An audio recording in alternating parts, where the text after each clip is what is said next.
भूगोल की कक्षा में आप सबका स्वागत है। मैं प्रतिमा गौड़ आज आपको कक्षा 12 का भूगोल पढ़ाऊंगी। कक्षा 12 की दूसरी किताब भारत, लोक और अर्थव्यवस्था का पहला अध्याय जनसंख्या वितरण, घनत्व, वृद्धि और संगठन का तीसरा पार्ट इस कक्षा में हम चर्चा करेंगे। हमने पहले वीडियो में इन बिंदुओं पर चर्चा की थी, दूसरे वीडियो में हमने इन बिंदुओं पे चर्चा की थी। आज हम इन बिंदुओं पे चर्चा करेंगे, जैसे भारत में किशोरों की अधिक वृद्धि, किशोर वर्ग के लिए भारत सरकार की नीतियाँ, जनसंख्या संगठन, भाषाई वर्गीकरण, धार्मिक संगठन, श्रमजीवी जनसंख्या का संगठन, श्रम की प्रतिभागिता दर क्या होती है, व्यावसायिक संवर्ग। आइए शुरू करते हैं जनसंख्या का अध्याय। भारत में किशोरों की अधिक वृद्धि।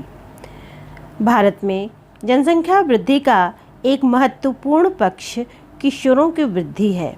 वर्तमान में किशोरों अर्थात 10 से 19 वर्ष का आयु वर्ग का अंश 20.9% है, जो 2011 की जनगणना के अनुसार है, जिनमें 52.7% किशोर और 47.3% किशोरियाँ सम्मिलित हैं।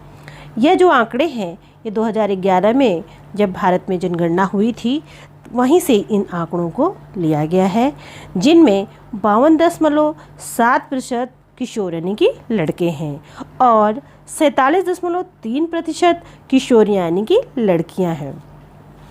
यानी कि 2011 की जो जनगणना हुई उसमें देखा गया कि किशोर युवा वर्ग की संख्या भारत में अधिक है।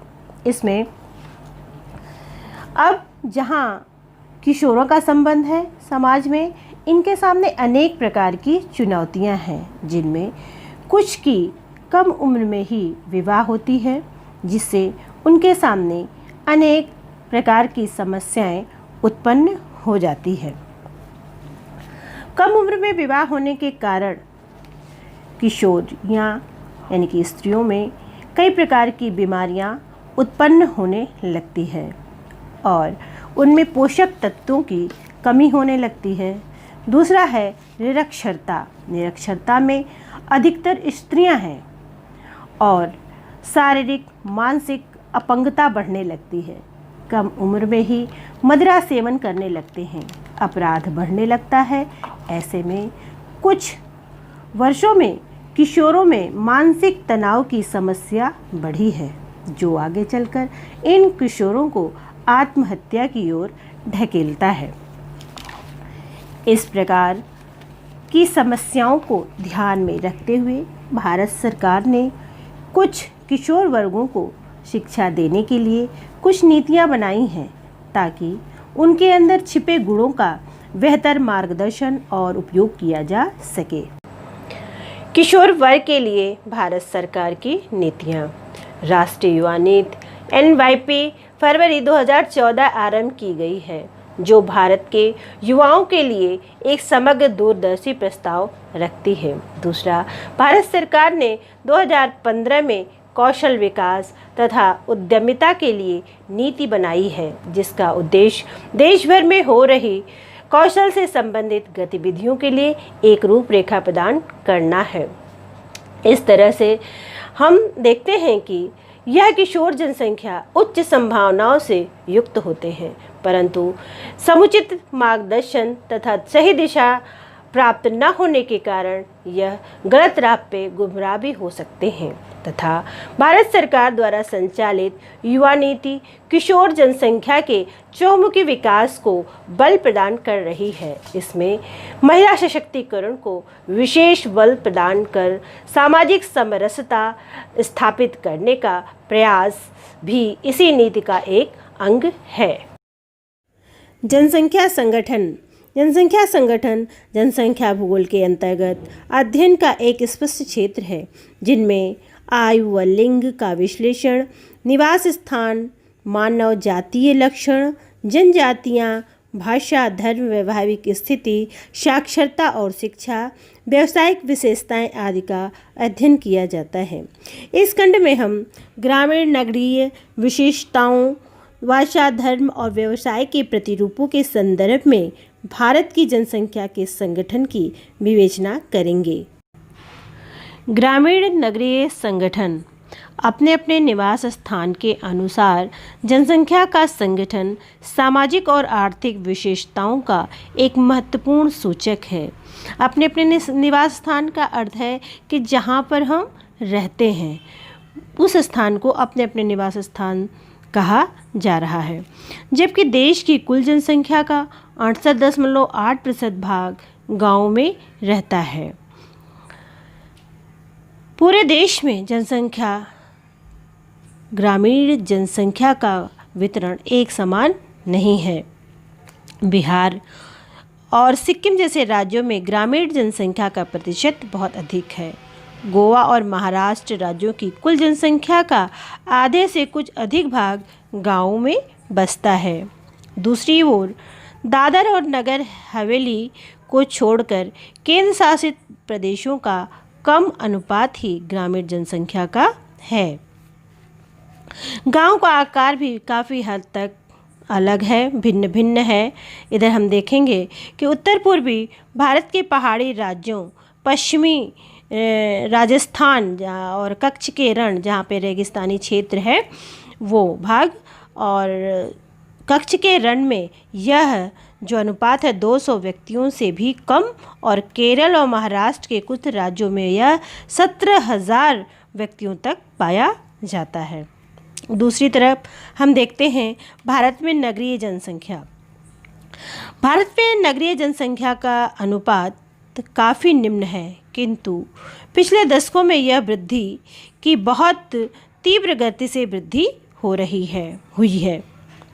नगरीय जनसंख्या की वृद्धि दर आर्थिक विकास, स्वास्थ्य और स्वास्थ्य संबंधी दशाओं की सुधार के कारण तेज़ी से नगरों में बढ़ी है। कुल जनसंख्या की भांति नगरीय जनसंख्या का जो वितरण है देश में एक समान नहीं है, बल्कि भिन्न भिन्न पाया जाता है। हम देखते हैं कि उत्तरी भारत के मैदानी क्षेत्रों में जहाँ पे मुख्य सड़कों का मिलन बिंदु है और रेल मार्गों से सटे हुए नगरीय क्षेत्रों कोलकाता, मुंबई, बेंगलुरु, मैसूर, मदुरै, कोयम्बटूर, अहमदाबाद, सूरत, दिल्ली, कानपुर और लुधियाना, जालंधर में ग्रामीण नगरीय प्रवास सुस्पष्ट है। क्यों यहाँ पे अधिक ग्रामीण नगरीय प्रवास हुआ है?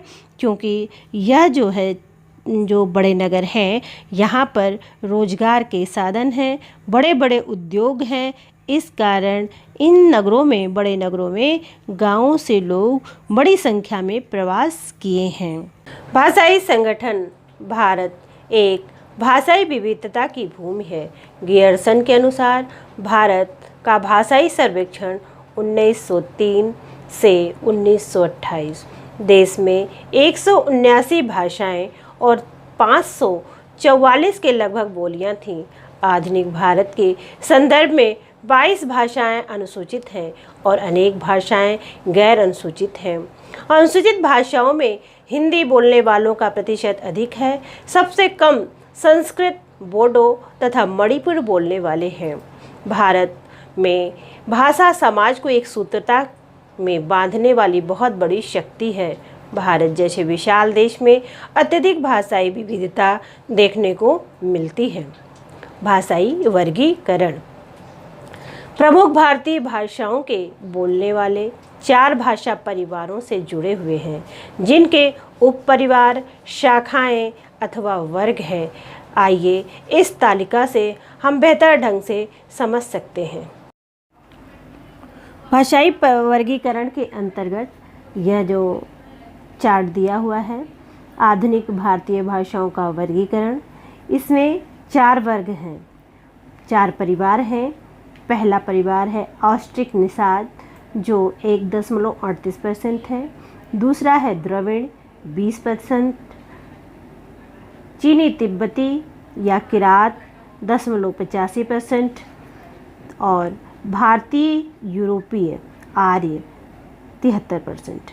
ये 4 परिवार हैं भारत में, जिसमें ऑस्ट्रिक निषाद के उप परिवार है ऑस्ट्रो एशियाई, ऑस्ट्रोनेशियन और उनकी शाखा है मान, खमेर, मुंडा।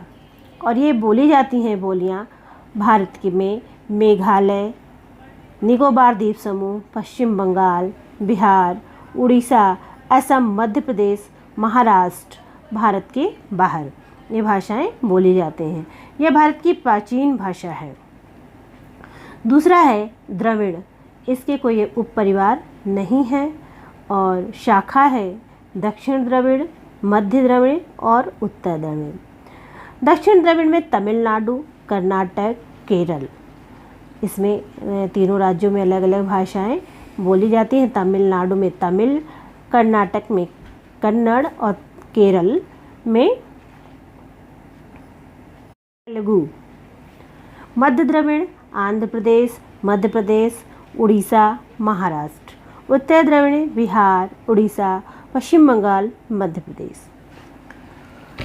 तिब्बती चीनी किरात, इसके उप परिवार हैं तिब्बती म्यांमारी, सियामी चीनी। इसकी शाखा है तिब्बती हिमालयी, उत्तरी असम और असम म्यांमारी। तिब्बती हिमालय में जम्मू और कश्मीर, हिमाचल प्रदेश, सिक्किम, ये जो हिमालय के उत्तर भारत में हिमालय क्षेत्रीय प्रदेश है उसमें ये भाषाएं बोली जाती हैं।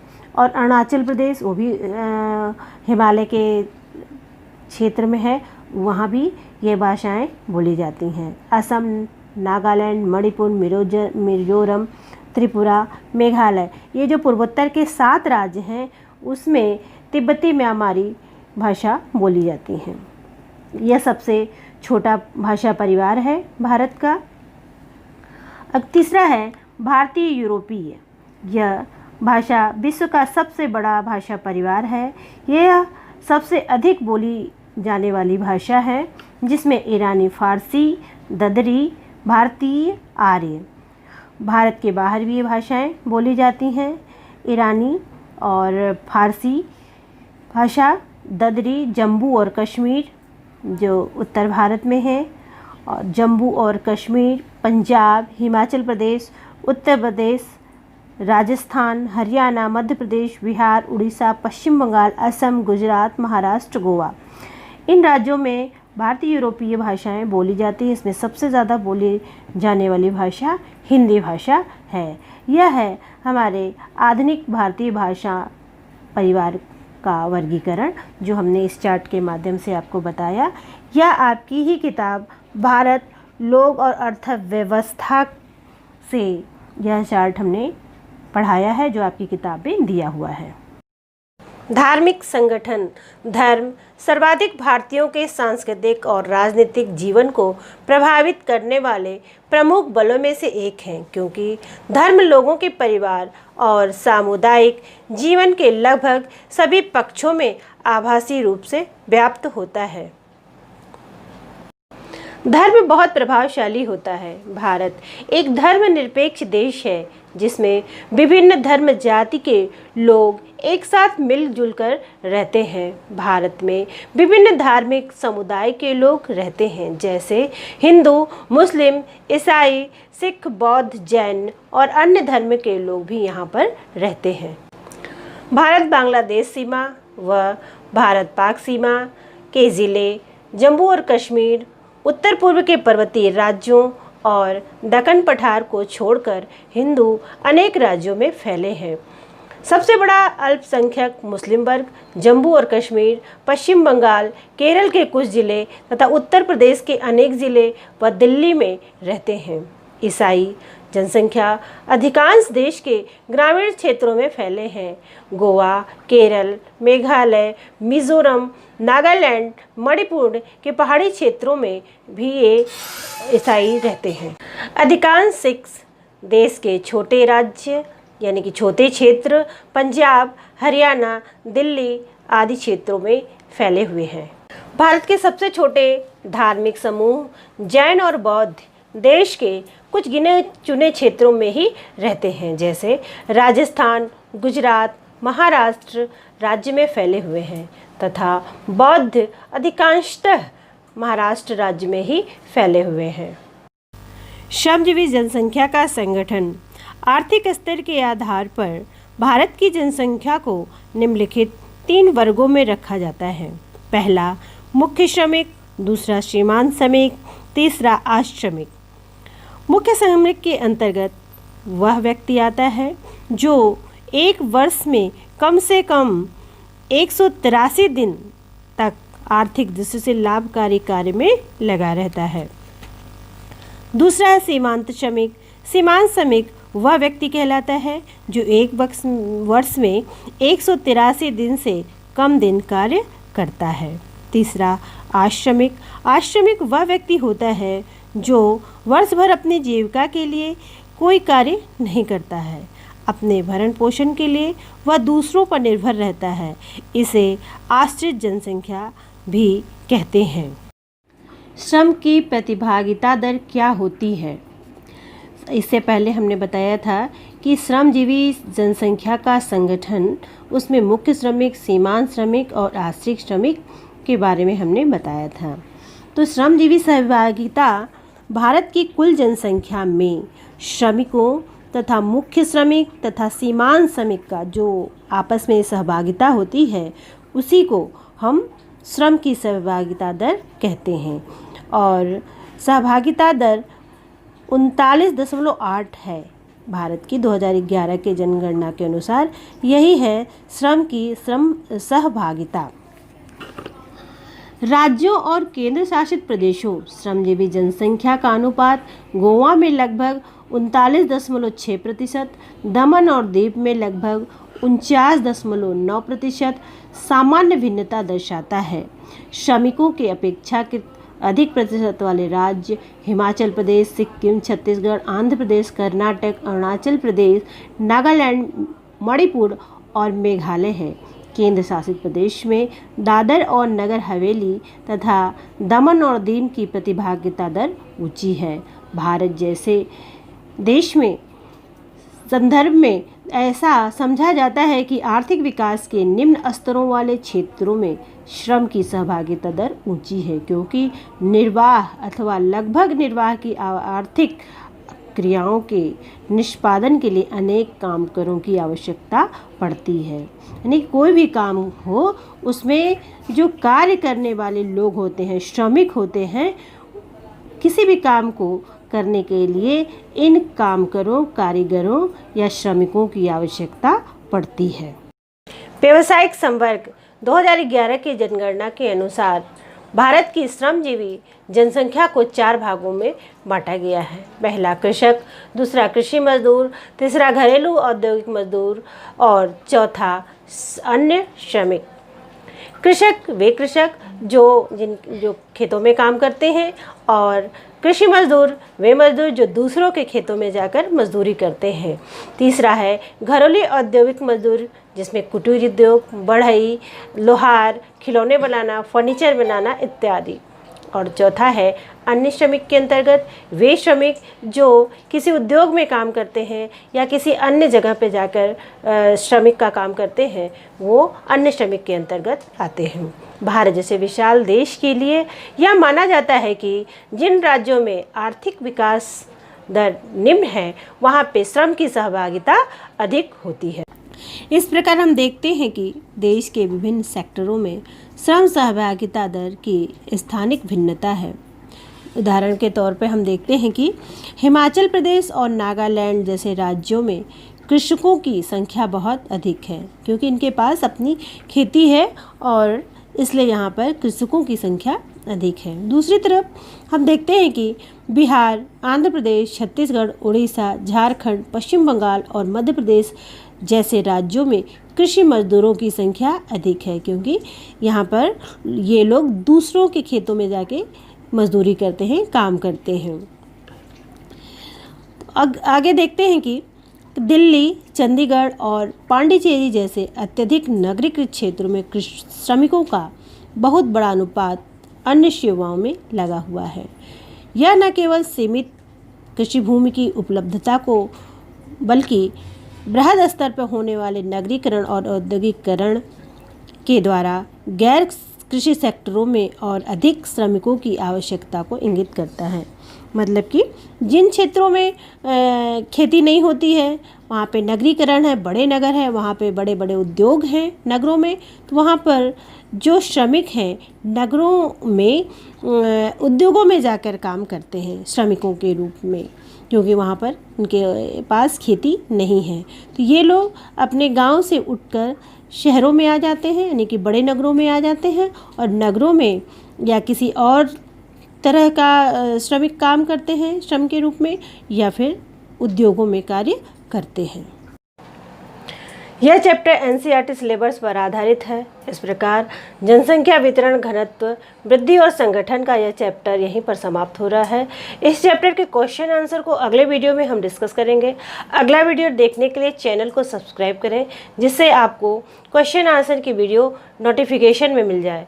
इस वीडियो को व्हाट्सएप पर अपने दोस्तों को शेयर करें, जिस प्रकार वीडियो में दिखाया जा रहा है। फिर मिलेंगे अगले वीडियो में। धन्यवाद।